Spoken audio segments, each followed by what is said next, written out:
از ورزشگاه تالکو آرنا شهر ترسونزاده به شما درود میگویم. تماشابینان عزیز، گزارش‌های مستقیم ما از بازی دور ششم لیگ اولی ادامه دارد و اسقاط در میدان خانگی چگونه بازی خواهد کرد. حالا هیئت دسته ریگارتادا از روی اکران‌های ما به شما پیدا می‌شود. در قلندرف رقم 5 قاسم عثمان، 66 اسیلبک تیمیروف، 44 سرمربی دسته ریگارتادا است تویر جان مومینوف، رقم 23 دلشاد جان کریموف، 29 سرداربک خورسند فعالیت خواهد کرد. شورش ما باشد من فریدون سفرزاده هستم. گلمراد سعدالله صدای شکش را بلند میکند و دو بازی که موسم گذشته این دو دسته داشتند در لیگ اولی، حالا فرصت پیدا میشود برای دسته اسقاط. بیاد متوجه میشیم، امکانیت هست برای زدن ضربه زده میشود و اینجا اکنون زمدیت پرتاب به داخل جریمه‌گاه. فرصت برای بازیگران این دسته ریگارتادا و اینجا با چه اصول ضربه میزند بازیگری این دسته.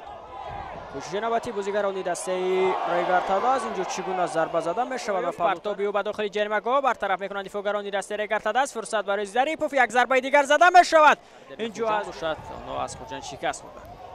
فرصت پیدا میشود برای دسته ریگارتادا.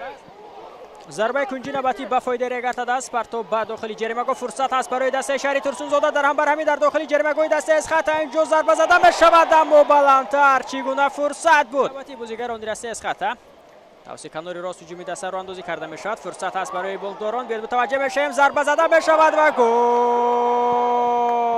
اما داوری کناری بیرقچه خود را بالا برداشته است و سرعتی بلند دارد. پرتابی او به داخل جریمه‌گاه و اینجا کسی نیست که داور اجازه میدهد پرتاب به داخل جریمه‌گاه. ضربه بو سر و اینجا توپ با پالوی دروازه برمیخورد. یک فرصتی دیگر برای دسته ریگارتادا است و اینجا برطرف کرده میشود. چگونه یک پرتابی او به داخل جریمه. فرصت برای فریمپونگ، یک ضربه دیگر سیفیولی از جانب ترسون.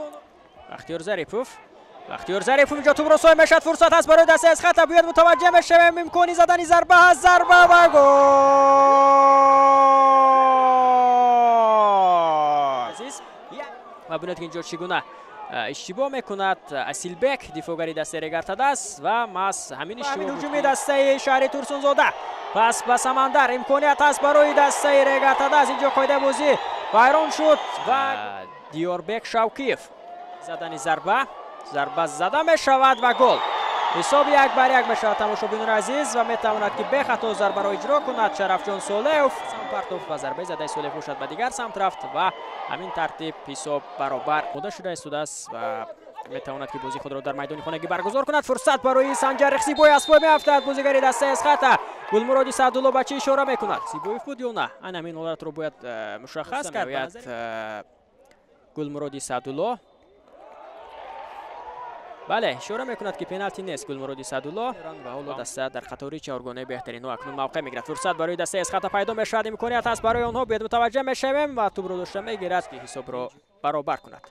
با همین گلمراد سعدالله صدای شکش رو از انجام بازی دور ششم این دسته ریگارتادا و اسقاط بلند میکند. ریگارتادا اولین امتیاز را در میدان خانگی به دست آورد، یعنی یک امتیاز. اسقاط